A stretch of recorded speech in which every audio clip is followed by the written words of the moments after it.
you.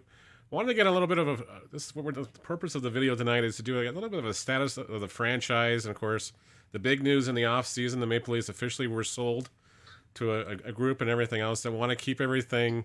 Pretty much from what I'm hearing, status quo. Don't want to rock the boat too much, but they want to they want to heighten the presence of the Maple Leafs in the city of Toronto. 100%. It was part of the deal, I guess, is keeping the team in Christie Pits, keeping it free, keeping it the community team that it is. Yep. That keeping Jack and Lynn's dynasty, I guess, a part of that. Yeah. That was always part of the sale, and Ty Crawford and was delegated to do that on behalf of the family. Yep. And part of Jack's family, and that was done. And I really think that new ownership group right away recognized that. I don't know if all the groups that were interested in buying the team. A lot of people, I want to move it here, move it there. I can't make any money. Blah blah blah blah. No. As I always said, the person buying this team has to think about it as you're being involved in the community, like a wing in a hospital kind of thing. Yeah, well, exactly. Exactly. Toronto, it's yep. fabric of the neighborhood. If you're in it for a quick buck, or if you're in it for other reasons, this probably isn't the avenue to be in. So kudos to them. They're keen. There's a huge learning curve, of course. Oh, of course, yeah. But they have great ideas. They have 100% passion. And of course, their goal is to keep it as the fabric of the Bloor and Christie community in that neighborhood. And now, that being said, they have ideas to expand that community, to expand the imprint and the foot traffic and everything else to not just a Bloor Christie kind of area and annex there. They kind of expand to all of Toronto. Oh, exactly. And I think that's, if you want to promote a product on the field that the Maple Leafs have been for so long, you got to definitely, you got to put the pedal to the metal, put the feet to the ground, and just kind of keep pushing out further as you can. If you can branch out into better areas within that community and everything else, and just, hey, there's baseball going on a Sunday afternoon. Come out, hang out. It doesn't cost you anything. Yeah, it doesn't have to be a secret just to that neighborhood. No, exactly. We can expand and get. The High Park area is great, but why Leaside, East Shore? I mean, there's so many other baseball communities that historically probably we haven't really reached. That's kind of the way it is. Like, I wore this hat on vacation in November, and I was in the Dominican, and I had people stopping me. I bet you no one knows that hat is actually not the hockey team. I bet that. You know what I mean? Yeah. The first time I kind of said, well, where from Toronto are you from? Like, where's, he goes, and everyone was from the area. Yeah. And I'm like, people from outside the area didn't know. No, exactly. That's going to be the new market. Well, exactly. So have they given you a sort of, I don't know, a budget increase or a budget you got to stay within as far as everything else? Because it's at the end of the day, it's still a business. Yep. We have to keep those things in mind. It's not a free for all. No, exactly. We have to keep those things in mind. But status quo from what was there in 2023, I think we aren't rebuilding. We're not tearing it down by any stretch of the imagination. I think you can just tell by the signings that we've made so far. Well, exactly, yeah. Our goal is to, at the very least, maintain and try to make our adjustments. Let's be honest. This team went to the finals 2 years, and last year we took the IBL champions to a Game 5, to basically a one-run ball game. Exactly. Well, exactly. And we really don't need to do a lot. No. If we can bring back the core, which is exactly what the main game plan is, bring back the core. They're preparing. The core is preparing more than they were last year, which is a big step. There's been some commitments to guys to play a little bit more, and that's good too. To play a little bit more. Yeah. And then our job is to, hopefully, we find the right pieces at the playoff time, and we just get over the hump a little bit. Yeah. I think last year you look at that game 5, and it's like, hey, if a break would have gone your way earlier in the game, who knows? You guys could have been going to the finals, and I think you would have. Yeah, an error, an 0-2 pitch, Yep. and and of course their pitching did a great job. Oh, no question they did. They kept the zeros popping up, right? And Yep. Credit to them too. And Justin Marr getting hurt in the second inning or first inning. Yeah, it doesn't help things. Whenever he rolled the ankle. Yeah. But we got up. Their pitching did a great job of keeping us a bunch of zeros, gave them a chance to get back in. An error and an 0-2 pitch out of trouble, and I think both teams were doing the same thing. We're trying to get the 6 innings with the lead. To yep. Well, exactly. Either Dusty or for them Mendez, right? Yeah, exactly.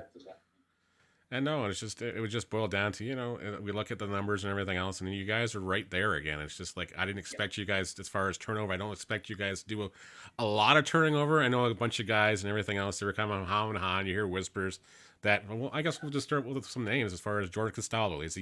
I know he was more interested in coaching. Is he coming back to play, or is he? Jordan said last year he was done. Yeah. I'm 99% sure he's coming back. That's what I figured. He's been far too engaged with ownership, too far engaged with myself on uniforms, equipment. Yep. So are the V-necks for coming back, or is it something you guys going with something a little bit different? You'll have to wait on that one. Oh man. The ownership does have some surprises. Okay. But he's been far too engaged not to be in. Yeah. So I'll leave it at that, Jordan. We've had great conversations. I thoroughly expect Jordan to be involved in the same role as last year. Our goal is to. I know he did a lot of coaching last year. Yep. Our goal, Rob's going to be a little more committed because he started so late last year. Yeah. We couldn't get by those commitments. We've managed to, and he has managed to clean out his schedule a little bit more. So we're looking forward to that, of course, because Rob's fantastic. No question he is. We put a lot of pressure on Jordan last year. It was tough on him. He did a great job. Well, the nights that Rob wasn't there, especially when he was, I want to say just based on the Hamilton experience I saw and everything else, Jordan just seemed like he was trying to manage things, but he was also trying to be the DH at the same time. And I think he was just kind of, it was weighing on him, just even at the plate some nights. I don't see Jordan Costello strike out 3 times in the game too often. Yeah, and when he did it, I was just like, wait a minute, what's going on here? You know what? It was funny. Jordan mentioned that. He goes, Jeff, I didn't have a problem. Because I tried to, mid-season, I think I came up to him and said, do you want some help? Do you want me to come in? Whatever. He goes, no, this is the way it is. We got to figure it out. So I give him all the credit in the world for that. But he mentioned to me about a month ago, he goes, I'm sitting there before game time. I'm watching the door to see who comes in the last minute. Yep. As Toronto is, exactly. We don't go by bus. Nope. And he's like, I'm not hitting BP. I don't have a sweat on. I don't do any prep for the game. Yep. He goes, all of a sudden the game starts and I'm playing. And he goes, 2 seconds ago I was just finishing the lineup. You got to give up half an hour before game time. Exactly. Yeah. All those new responsibilities for him, which he did a great job. We weren't fined at all. He got it up there. He got the rosters done. I haven't broken down our record when he was there and when Rob was there. I didn't get into that. No. It seemed like seamless stuff. But there was a way more responsibility on Jordan than anyone knows. I've coached in this league. I know exactly what he's going through. Yeah, well, exactly. We're enough hats in this league to know exactly what he's going through. So, yeah, it was just kind of crazy as far as to see him do both jobs and everything else. And, it's hard to balance both. It is. But he did a great job. And, he didn't shy away from it. Like I said, I kind of walked up to him at one time, put my arm around and said, hey, do you want me to dress? Do you want me to go in? Do you want me to, do you need another body? And he's like, no, this is what we decided we were going to do in May. Yeah. And we're sticking to it. Figure it out. And I give him credit for that. That's a stand-up kid. No question there is. Jose Vinicio. I don't see him on the roster anywhere as far as stuff goes. Wow, that's just we just got to get the visa done. Oh, okay. All right, we weren't sure what was going on there because it was like, and I saw you guys sign Charlie Towers, which is never a bad thing to have another backup infielder, especially when Dan Mara and everybody else. There's going to be nights where the guys. Yeah, exactly. Danny's a paramedic, and Danny's going to miss a few ball games. Exactly. We definitely need someone that can play the second short. Last year, we were lucky enough that Yoshi was able to handle that kind of stuff. I don't anticipate Yoshi being returning. I do believe he's in LA right now. Yeah. So we had to pick someone up, and what better way to pick up a backup infielder than someone with a little bit of IBL experience and a local kid. Well, exactly. A local kid that grew up watching his team play too. So it's just another feather in your cap as far as somebody that knows the area, knows what the product's about, and then he's a great kid to boot. I would love to bring back more IBL Toronto kids that are playing in other teams. Trust me. I would rather have them play here. Yeah. It's been a historical reason why they're not here. Yeah. It's just one of those things. The team is a very veteran team. It's very hard for your new kids, a 20-year-old. Yeah, well, exactly, to break into that little mold. So they had to go to other IBL teams to, cut their teeth. Yep. I'm a strong believer that the GTA's got enough talented young players that it would be nice to have more of them come home. Oh, no question, it would be. All right, Garrett Takamatsu, another one of these guys. I don't see him. What's his status? Garrett's a free agent. Okay, so that was a promise that we made to Garrett at the end of, or before last year started. Back, as you know, he was named the manager a couple years ago before I was involved. Yep. Named the manager. There was an issue with everything as the league. It was very well publicized. Yep. Event within the IBL and the IBL league, I guess. Yep.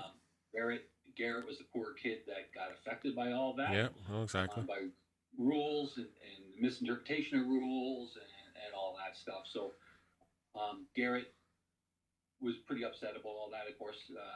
Last year, he decided that he wanted to play still, and he was, of course, at the beginning of the year, part of the Frontier League. Yep. When he was healthy enough to play, he reached out. And when he reached out, the only stipulation he had was at the end of the season, he'd like to, look at other options. Which, he's honored that. No, we honored it. And that's great on you guys to honor that, to offer that to somebody like a Garrett Takamatsu and just let him maybe test the water somewhere else. But you never know; he might come back. All of a sudden, you're not sure what's going on as far as everything else. I'm hearing rumors, but again, until it's actually something that comes out and there's a formal announcement by somebody else. I'm thinking in the back of my head, he's probably going to go back to the Maple Leafs. We would love to have him back. We've had those discussions. Mm-hmm. Garrett is a huge part of our franchise and what we've done in the past. Yep. We would love to have him here for the future, but we're going to let Garrett make those decisions. It's time for Garrett to make the decisions for what he wants to do. He didn't want to be tied to a team. Yep. It's no history. Sometimes the IBL has had a way to be able to hold guys up for a year and a half. Yeah, exactly. But yeah, I'm kind of glad those rules are gone too, just because it was just. They're still there. They're still there. Okay. They're still there. Oh man. Yeah. I could have easily put them on an inactive list. Yeah, well, exactly. No. And that's the team's right to do so. I understand that. Right. That's protecting our assets. Yep. And part of doing business, and it's part of a tool that can be used. But in Garrett's situation, knowing what had happened in the past, he made a compelling argument that we felt that we were going to honor that, and we did. Might be a change, I guess, of how some managers work. I've had discussions with other guys over the time period. Well, you and I have talked off stream about certain situations in that kind of same sort of light. Some teams do like to, I don't want to say punish the player, but they don't want him playing somewhere else. They don't want, if you're not going to play for us, you're not going to play in my backyard, basically. Right. It's an asset. I get it. Yep. There's IBL teams that last year the guys weren't being used. Yep. And they let them go, for like normal things, normal, and we were lucky enough to bring Tamachko and Lepard back, the Toronto kids that lived in Toronto that played for other teams. Mm-hmm. They weren't fitting in, or it wasn't working out, and the team said, you know what, the kid made the request, and they didn't hold them up. No, exactly. Ridiculous. I hope that becomes a more norm. Same here. Charlie Towers, another example. Hamilton was very good to Charlie, and Charlie's going to have an opportunity now. So I'll give those those teams credit Mm-hmm. that those were Tomachico and Lepard and Towers came from, and we appreciate it because at the end of the day, Exactly. we would be open depending on the situation all the time because you do have to protect your assets. It's not free for all. No, exactly. I'm giving a lot of IBL secrets away, but it was good to see, and I thank those people for that. No, exactly, and I think that's at the end of the day, it's about those three players. It's about exactly. It's not about them. No, exactly. It's not about wins and losses in the IBL. It's about them. You look at it. Does a guy really want to sacrifice a year not to play just to make a point of it? Like, what is that? What's that self? Right. The IBL is supposed to be, renewing your passion for the game. It's supposed to be wanting to keep you playing beyond your 22-year-old body, and playing in this working man's league and doing what you do and doing what you love in front of some fans that adore you and love you. And exactly. playing for your hometown or playing with your buddies. At the end of the day, that's what it's about. Yep. Where are you guys looking for right now? What's on the Jeff Lounsbury shopping list in the middle of February? I'd like to get our imports completed. Yep. It's how visas are and stuff like that. It's, they can be nightmares at times. it is the number one thing, and if you look on the signings, that's what everyone's kind of finishing up. Yeah. Barrett's done. London's got 3, I think. Hamilton's almost done. Securing your imports is probably the number one thing. We're not there yet. Yeah. We're close, I guess. I'd like to get a few more guys. They're committed. They seem to be done. We're basically only got 2 or 3 roster spots even open. Yeah. We are thinking of doing like an open tryout and opening the doors, something that we haven't done before. Yep. I don't know if there's value in that anymore.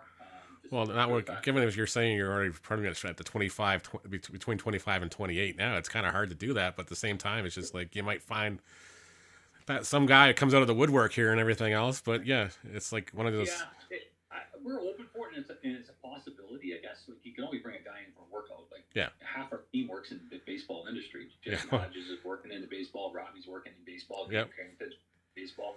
Adam Mara's working in baseball. Yep. Evan Elliott was helping out until he got signed with the Jays. By the way, I don't know if you knew that Evan Elliott got signed with the Jays. Awesome! Congratulations, Evan Elliott. He was on the list down at the bottom. I was like going, okay, what's going on with him? And think, but that's awesome. He got another opportunity, anyways. Yeah. Oh, did you get a list of rosters? I haven't yet. No, I've been asking for one, but I don't have that kind of pull. No, but I was just going off your website and everything else. It was just like, okay, I was looking at your inactive list. The inactive list because of he is signed. He just signed with the Toronto Blue Jays organization. We're hoping Lepard gets an opportunity here with someone. Yeah. We're hoping. What's Aiden McCaskey doing right now? He's going to stay in the Northwoods League with Kalamazoo. Awesome. Perfect. That was just, because I saw him on the inactive list. I'm going, wait a minute, I don't think he was hurt or anything. Him and JJ Dutton are playing together there. Okay, awesome. And Zach Sloan is just not sure if he wants to play or anything like that, or is he kind of hurt? Yeah, basically, Zach is looking to hang him up. He battled some injuries last year. Yep. This gives him an opportunity if he changes his mind. We can bring him back. Exactly. No, exactly. And that's what the purpose of the analysis was anyways. It's not to just hide somebody down there, but it's like, hey, Zach Sloan, you don't want to suddenly Zach comes around in June and says, hey, I decided to change my mind. I'm going to play somewhere, and you got no spots, and you don't have his rights, so now he's somewhere else, beating somebody else. That is the proper way to use a tool. Yeah, exactly. What are you guys expecting? Like, are you looking at being middle of the pack? Or are you trying to get in the top 3 here as far as this year goes? Or what would make it a successful year for the Maple Leafs on the field? I don't know. Field advantage is definitely important. Yep. So I think that top 4 is a goal, and I think it needs to be done for that first round. First and second is a tall order. Yeah, no question it is. If we're pushing that, that's fantastic. But historically, this team has never traveled well, I guess, or never had a really good record on the road, based, I think, on our age and the amount of guys that worked full time. Yeah, well, exactly. And we take a little shorter rosters in some teams where if you have 8 guys from out of province and your 3 imports, and you really don't have anywhere else to go but to be at the ballpark. Yep. It's a little different. Almost exactly. You have 11 bodies on the bus every night, so it's like, okay, yeah. There you go. So I that first and second is a tall order. Yeah. It would be great, but and it's possible. We see how tight the scoring is, or the standings are. Exactly. Just take. We're always just getting hot at the right time and catching some other teams when they're cold. That's pretty much how it goes. Yeah, 100%. And you look and say, oh no, we're playing this team on a Sunday night. This is the night that this guy pitches every, Garces or whatever pitches every, and we run into him every single time we go up there. That happens. Mm-hmm. But at the end of the day, you got to beat those guys. Exactly. To win it. So you got to figure it out. I think the fact that Jesse Hodges is going to play a little bit more baseball this year. Yep. I think that will help us a lot.